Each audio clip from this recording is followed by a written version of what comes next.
सवाल इस बात का नहीं है, सवाल इस बात का है कि जो वर्षों मेहनत करके हम लोगों ने पीडीएस सिस्टम बनाया था, देश का सबसे भ्रष्ट डिपार्टमेंट पब्लिक डिस्ट्रीब्यूशन सिस्टम को देश में माना जाता है, उसको हमने सबसे पारदर्शी बताया। और सुप्रीम कोर्ट ने छत्तीसगढ़ के बारे में कमेंट भी किया कि छत्तीसगढ़ में सबसे ज़्यादा पारदर्शी सिस्टम छत्तीसगढ़ में है और बेहतर तरीके से डिस्ट्रीब्यूशन होता है। और हर चीज़ को, राशन दुकान में कितना चावल आया ये पब्लिक डोमेन में रहता है, वेबसाइट में रहता है, कोई भी व्यक्ति कहीं से भी जानकारी ले सकता है।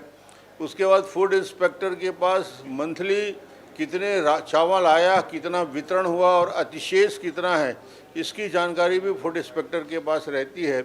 मगर इन लोगों ने आते ही, सरकार बनते ही दिसंबर 2021 में वो वेबसाइट को ही बंद कर दिया। गड़बड़ी की शुरुआत यहीं से होती है। और जब आज मंत्री जी ने स्वीकार किया कि 139 करोड़ का घोटाला हुआ है, 139 करोड़ स्वीकार कर रहे हैं, मगर इन्होंने कार्रवाई क्या की, 4 करोड़ रुपये की वसूली की। दिसंबर के बाद से आज तारीख तक पूरी जानकारी आने के बाद 4 करोड़ की वसूली हुई। सिर्फ और सिर्फ 2.66% की वसूली हुई और 5,398 दुकानों में बचत स्टॉक के कमी पाई गई और उसमें सिर्फ और सिर्फ 3% दुकानों को निलंबित किया गया। मूल विषय ये है, आज सरकार एक तरफ खड़ी है और दूसरी तरफ अधिकारी खड़े हैं।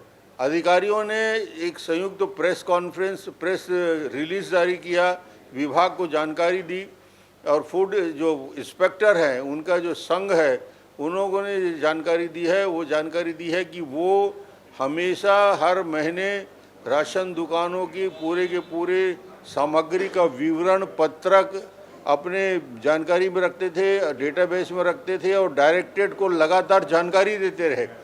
इसका मतलब है कि डायरेक्टरेट की जानकारी में ये पूरा का पूरा 59,000 मेट्रिक टन चावल की गड़बड़ी का पहले दिन से पता था, वसूली हो रही थी पैसा, और उसके बाद भी डायरेक्टरेट ने कार्रवाई नहीं की।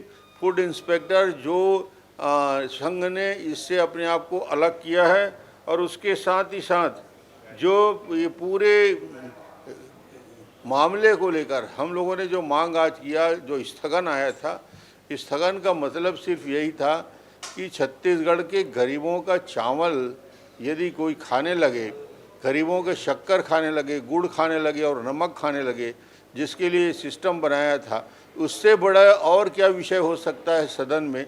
सदन की कार्रवाई को स्थगित करके इस पर चर्चा कराई जाए और जो भी भ्रष्टाचार किया है, यदि मान लो 149 करोड़ ही हैं, मैं तो 600 करोड़ का आरोप लगाता हूँ, मगर 149 करोड़ का भी भ्रष्टाचार हुआ है यदि, तो वो भी हिंदुस्तान में शायद फूड डिपार्टमेंट में और गरीबों के पीडीएस में इससे बड़ा भ्रष्टाचार नहीं हो सकता।